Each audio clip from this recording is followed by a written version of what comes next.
I promised in part 3 of our discussion of race and racism to deal with structural racism, but I wanted to address the issue from a slightly different angle, an angle that I've labeled as inherited race or racism. You can almost say blind inheritance or myopic inheritance. Maybe myopic is a little bit better. What we culturally inherit, this is the idea that I'm getting at, what we inherit culturally is not always immediately visible to us. It takes time to look at or to trace the contours of culture, of language, of text, and then how it shapes us. But inherited presupposes developments over time, what we've received from the past. Scripture talks about the sins of the father passed to the children, to the third and fourth generation. That's kind of an inheritance of in this case, sin. But I think you can also have good qualities that are passed down to generation to generation. I'll talk about those as well. And it's important for us to understand that an aspect of race is also inherited.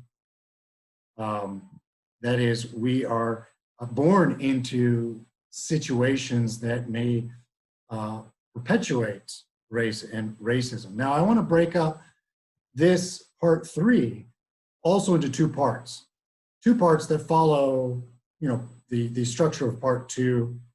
In that, I want to look at the sort of psychological aspects of racism, I think I need to apologize to my the psychology community if I'm butchering their discipline. I don't mean to do so. We can talk about it as mental or subconscious racism, but I'll use psychological right now. And then the second half of part 3 will deal with the material conditions of racism. But what unites the two, psychological racism and sort of material or more familiar, the more familiar title is structural racism or systemic racism. What unites the two is this long-term inheritance, the historical inheritance of these issues. We could also break these up in terms of, let's say the mind or the body, the spirit and matter in relation to racism. So whatever terms that you want to use to present the framework or the scheme, I think that is a workable scheme. I think that is fine. So in part A of this discussion on inherited racism, I'll focus on the psychology of racism. And I want to begin with a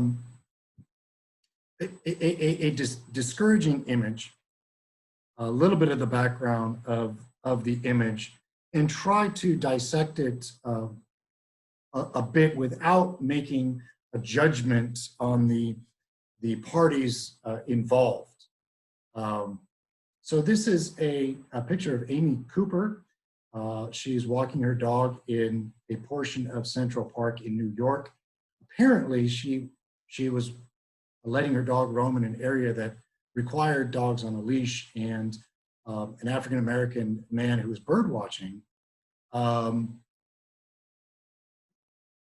it encouraged the woman to put her dog on a leash or to move herself and her dog into a different part of the park. This was a great inconvenience to Amy Cooper. It seemed, she seemed to be pretty frustrated with the mild persistence of the man who asked her to put the dog on a leash, and she became a little bit aggravated. Again, this was an inconvenience on her part, where she felt inconvenienced, and so he began to film. I believe his name was also Cooper. I may have that wrong, but he began filming her. And it's what she said over the phone as she called the police that I want to focus in on a little bit. One of the things, or she kept repeating over the phone, was that she was being threatened by an African-American man. An African-American man is threatening her. Now, what Amy Cooper may not have known, and I really don't know, she may not know that that language was so terribly charged in the late 19th and early 20th century that a statement like that, although she probably wouldn't have used the word African American, she would have used much more of a disparaging a term, that she as a woman was being threatened by a African American man or a black man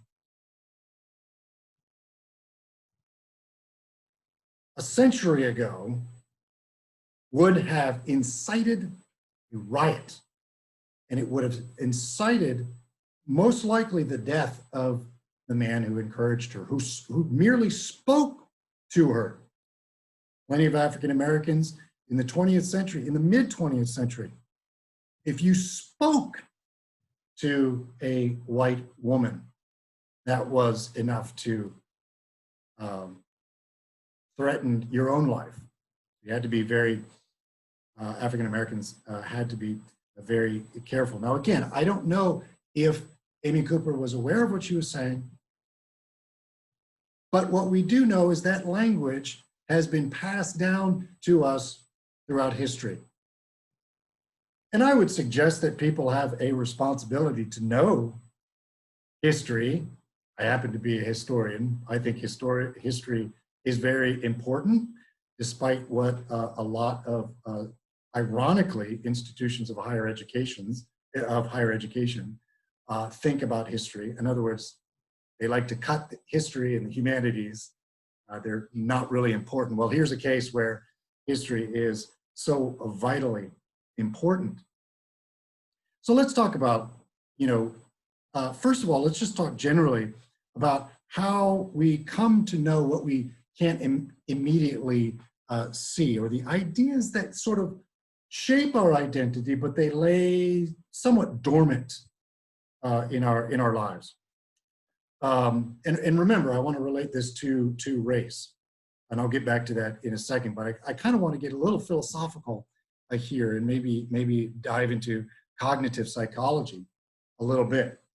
Who we are, our identity, our beliefs, what we might call the self in the modern sense, comes largely from without, not from within.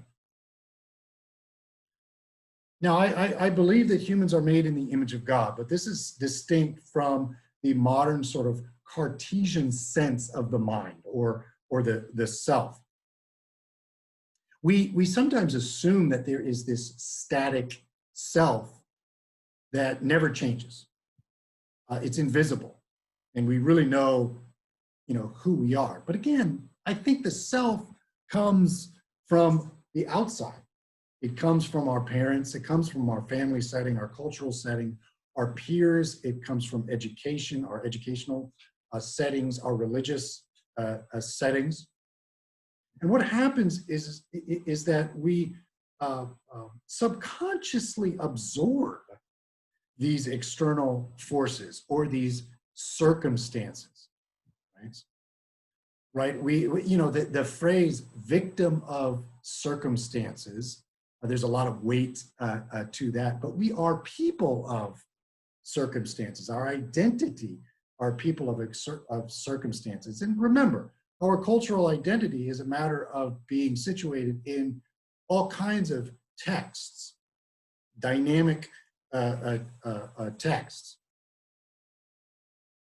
Now, let me break away from this for a second and say that this is the concept of the modern South. That is how it's developed from the outside, or I should say that this is a position that I hold to. I'm critical of the Cartesian self, what René Descartes, the sort of a challenge that René Descartes gave to modern philosophy.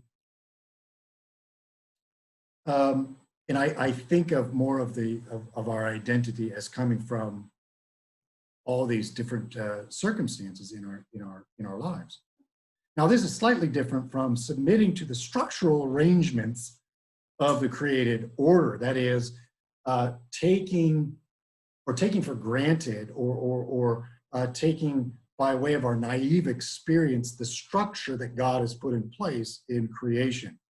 That is the various ways of being, or the modes of being, where we live in accordance with a social way of being, material, numerical, economic, psychological, biotic, logical, aesthetic.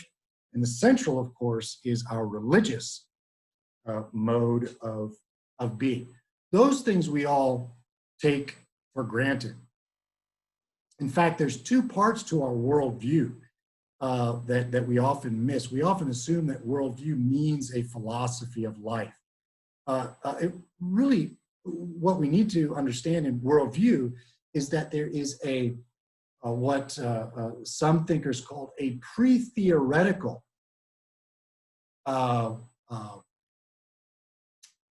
existence or situation that we find ourselves in,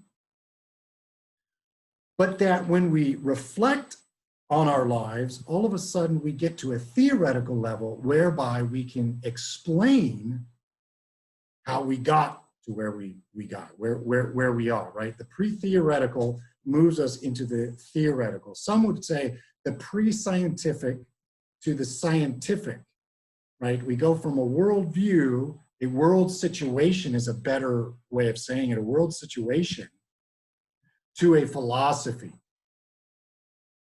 I tend to talk to students and say, you know, there's a pre-articulated life situation that we see ourselves in, and that as we study, as we, you know, really critically engage the world around us, then we move to an articulated stage of reality. That is where we can articulate, we can understand who we are. But again, the structure of our naive experience is different from, let's say, our disposition, our likes, our dislikes, that we inherit from, or the word that I use, we absorb from our family, from our friends, from our religious, a religious institution, you know, etc. You know, you can watch children watching a TV program. After they finish watching a TV program, they begin to almost act or speak like what they saw on TV. Or a student that follows the direction of a mentor, whether a teacher, maybe a religious leader, the student often subconsciously takes on the characteristics of the mentor. Even some of their language or the way they carry themselves, right? Another example that you can give, that I can give, is in my, I come from a musical family. Music was all over in my house. Not only in terms of skill of singing and playing music, understanding music, but all different types of music were played around me. And later in my life, I started to pick up various instruments. I kind of went backwards too. The last instrument I picked up was piano. When my sons started playing piano, I started teaching myself how to play piano. But it came, it came naturally. I would say music comes, I'm not good at music. I don't sound angelic. My wife is a much better singer than I, but it makes sense. That's really what I'm getting at. So as I matured, my subconscious life, everything that I absorbed, all of a sudden began to make sense to me, right? Even the negative traits of our parents, we don't realize that they're gonna, they have a shaping influence on us, right? You might look at your parents and say, I am never gonna do what my mom did, what my dad did, never. All those character defects. And then you have children of your own, and then you realize how much you are like your mom or your dad. And this doesn't have to be negative. It can be almost humorous. My wife will say to me, as I'm giving instruction to my kids, she'll say, boy, you sound a lot like your mom. You sound a lot like your dad. And then I come to the realization that, wow, I am. Remember, I made a promise to myself. I wasn't going to be like my mom and my dad.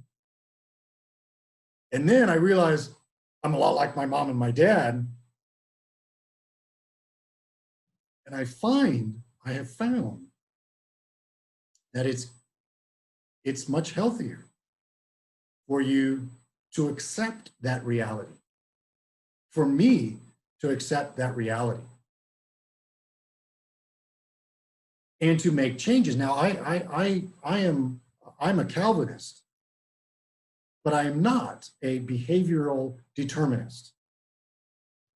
I don't throw my hands up in the air and say, well, this is just who I am and I can't change anything. I don't believe that. I don't hold to that position. My beliefs can catch me off guard, or I could be caught off guard by what I didn't think I knew. But I can become aware of them, own them, and then make some structural changes, to them. And I think this may be helpful in our discussion. What's important to note is that we don't become aware of who we are, what we've absorbed, or the ideas that we actually hold to subconsciously until certain conditions or external conditions are aligned and therefore draw out or manifest what has been dormant for a long time. So we need to take a serious, radical, that is, root conscious inventory of all the things in our lives, what has shaped our ideas. The things that I like, the things that I don't like, my character defects, where do these things come from? How have I subconsciously brought them into my being? Right? And since I've sort of butchered the psychological discipline, let me encourage you.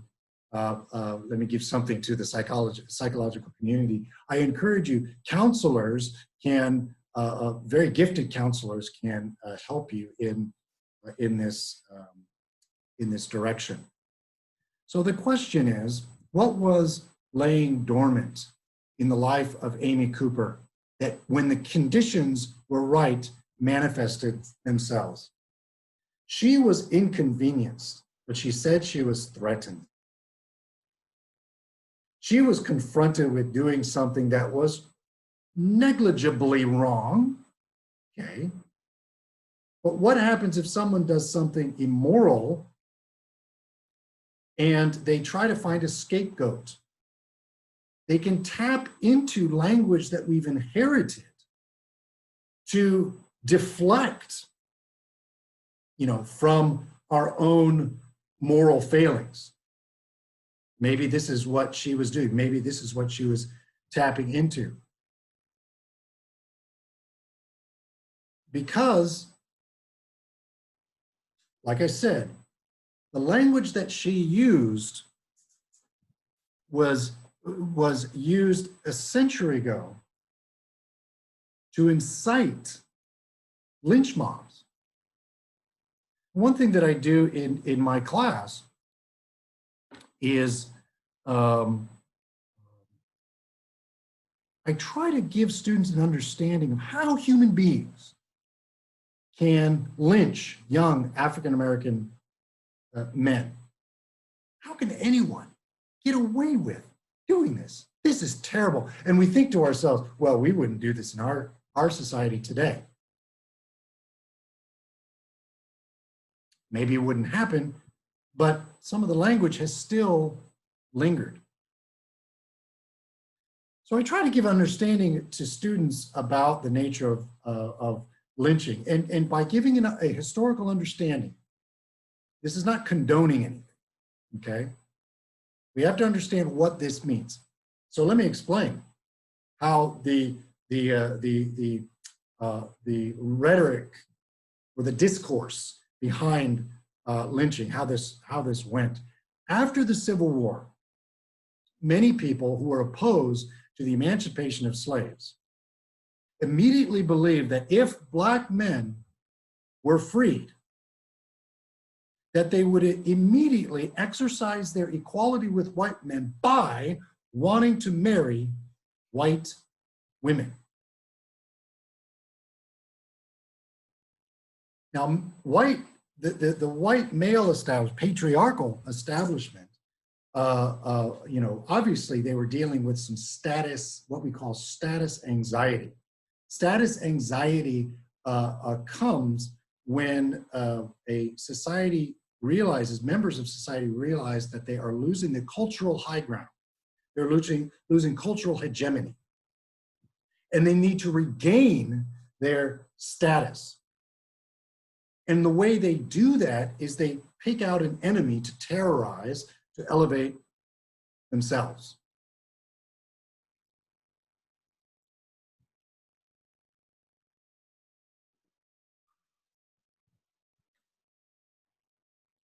Now, the language that incited this mob was related to this fear that Black men were driven not by their minds, not by their reason, but their sexual urges, right? Their libidinal urges to marry white women, to rape white women. Now, if you were in a context where you were told that this group wants to rape your women, wants to take your women, that can set you ablaze, right? It's easy to light a fire that incites a mob. And humans act differently when they are in a group or mob setting. Individually, when we're by ourselves, when we're as individuals, we may think, well, we're not going to participate in something like this. But when there's pressure, when there's peer pressure, again, you can get into psychology to psychological evidence to back this up. All of a sudden, something happens to our brain and we're moved by the mob. And it's hard to stop the momentum of the mob. As human beings, we are social animals. And the social aspect of our brain is actually the largest in relation to, body size, the largest among all mammals. Social animals have larger brains. There's a certain type of locus, by the way, there's a certain type of locus that of this locus, their brain expands when they get into a swarm. And there's been plenty of experiments. You can watch these on YouTube of, you know, whole groups of people doing strange things that, you know, it's a trick played on, you know, one person walks into a room and everybody stands up and then sits down, and the person's like, what is going on? And everybody stands up, sits down, and they repeat it. And then eventually the person who's not in on the joke, what do they start doing? They start standing up. Look, this is what we do as human beings. And it does, I think it really does take strength of mind to be that counter friction, as Thoreau talked about, or what Emerson talked about in his essay on self-reliance, really to have a strong mind to maintain right, to maintain principles. In other words, we may look at these images, we may look at Amy Cooper, and we may be quick to judge and say, I would never do anything like that. Really? Let's see how you act when you're in a mob. Let's do a deep inventory of your background to see what you have inherited.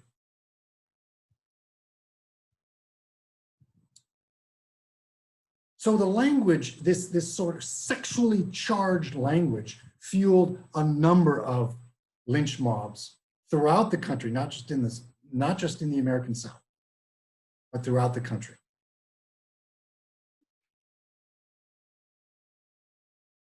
And Ida B. Wells was a reformer in the 20th century, late 19th, early 20th century, a progressive herself. She recognized this as well. In a speech that she gave, Lynching Laws in America in 1900, under the reign of the unwritten law, that would be mob rule or vigilante rule. And we should mention that one of the first epic films, what I often say, one of the first vigilante or superhero films, was Griffith's Birth of a Nation. The Birth of a Nation, which told the story of the rise of the KKK to regain Southern honor. It was the first film that was shown in the White House. The president at the time, Woodrow Wilson, commended the film and the heroic efforts of the emergence of the Klan to regain white patriarchal dominance. And that film helped to fuel a second revival of the Klan in the 20th century. But what was the immediate cause of the rise of the Klan? It was an African-American character who was played by a white man in blackface, but an African-American captain who wanted to marry a young, naive, flighty white girl. And instead, she fled. He persisted. He pursued her.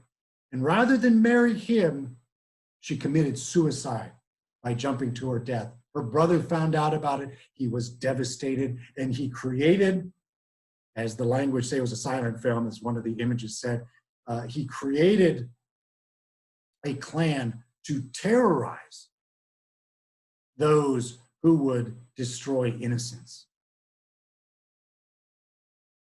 So the movie itself brought into, took in that narrative of the libidinal, sexually driven black man who wants to rape white woman. And that fueled this great hostility. And Ida B. Wells says here, under the reign of this unwritten law, vigilante law, no colored man, no matter what his reputation is safe from lynching if a white woman, no matter what her stand or motive, cares to charge him with insult or assault.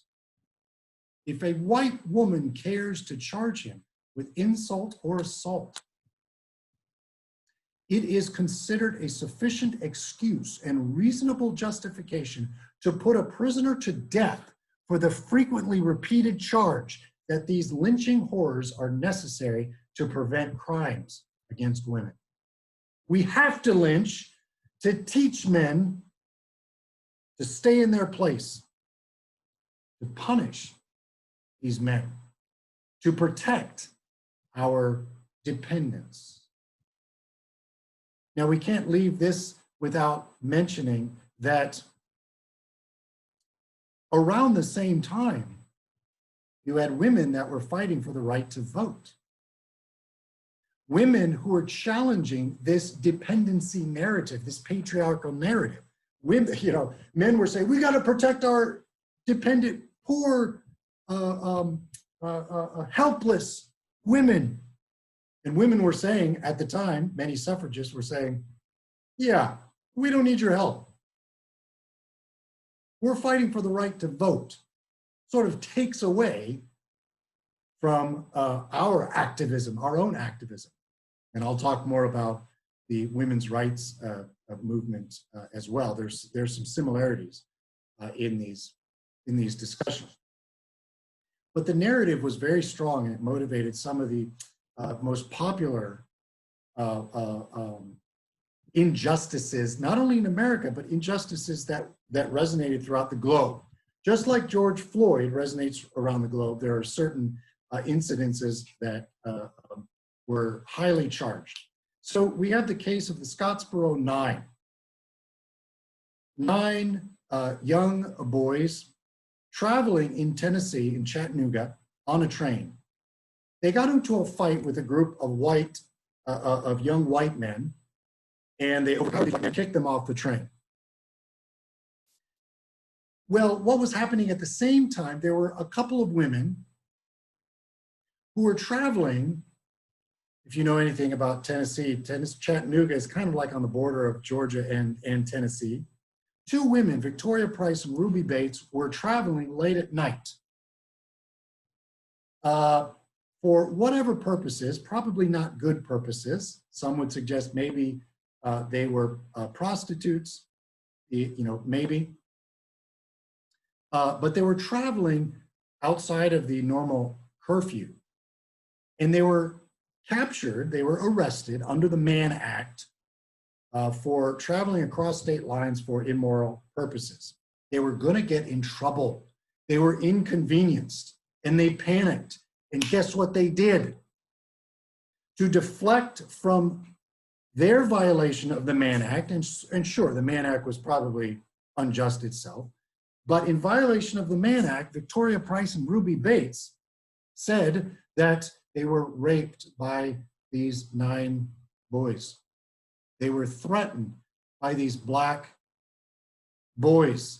They were raped by them. So these young men were arrested. They were sent to prison. They went from case to case to case. It was overturned. This case, the Scottsboro case, was overturned. It was the most overturned case in US legal history.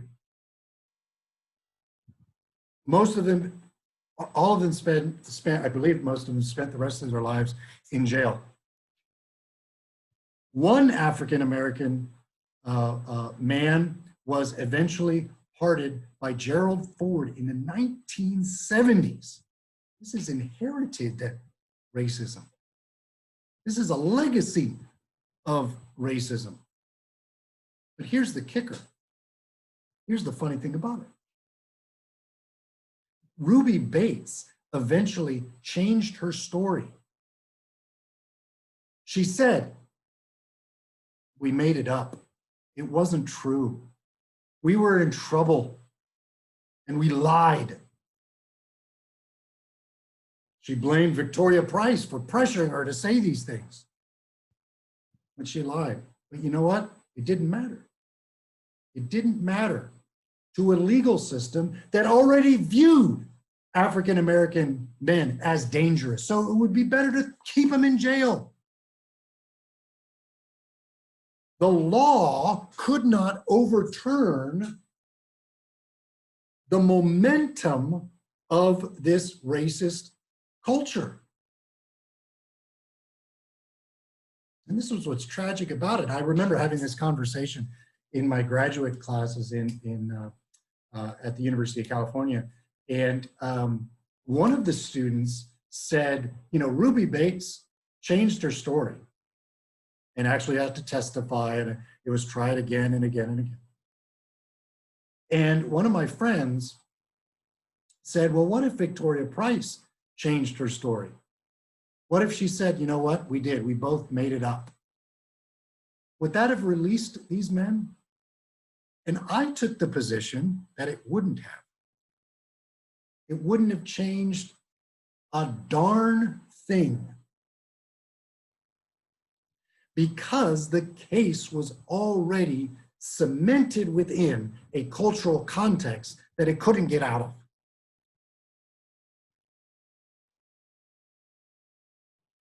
The same thing happened and occurred with a young man from Chicago visiting family in the Deep South, Emmett Till, who went into a country store and spoke to a white woman. Some say he assaulted her with his language. He said, thanks, babe, or he made eye contact with her. Who knows? Whatever he did, the woman, the teller in the store, was assaulted. She was threatened by this young kid. And she told her brother, and her brother-in-law, or her husband and her brother-in-law. They captured Emmett Till, and these two men beat him, tortured him, tied him to an industrial wheel, and murdered him. Emmett Till's mother demanded an open casket. They didn't know, the funeral parlor didn't know how to reconstruct his face. And his mother said, you leave the casket open because this is what you see. This is what African-American men experience in the South. This inspired, this really moved, this angered Rosa Parks. That's it. That's enough. It inspired Martin Luther King. It inspired a new wave of civil rights activists around the world. The death of Emmett Till, the injustices committed against the Scottsboro Boys, and there's a number of instances. So we come back to this. But we must say, and we must be honest in our analysis, the rhetoric of Amy Cooper was charged rhetoric that has been used in the past. 100 years ago, this language could have, and most likely would have, led to a lynch mob. But the conditions were different. This didn't lead to the death of an African-American man. The conditions were different. This shows that ideas can either be excited by circumstances, or they can be neutralized by, the context can inflame these ideas, this rhetoric, or the context can actually neutralize them. But why is the context different? The context is different because of the protest and the activism of African Americans like I.D.B. Wells and others, to say that this rhetoric, this language is wrong and it needs to stop. It's on the part of African Americans and women suffragists who protested such language, who protested, who defended, who challenged this idea of the libidinal African American, the dangerous Black man who always needs to be disciplined and controlled and isolated, neutralized, or exterminated.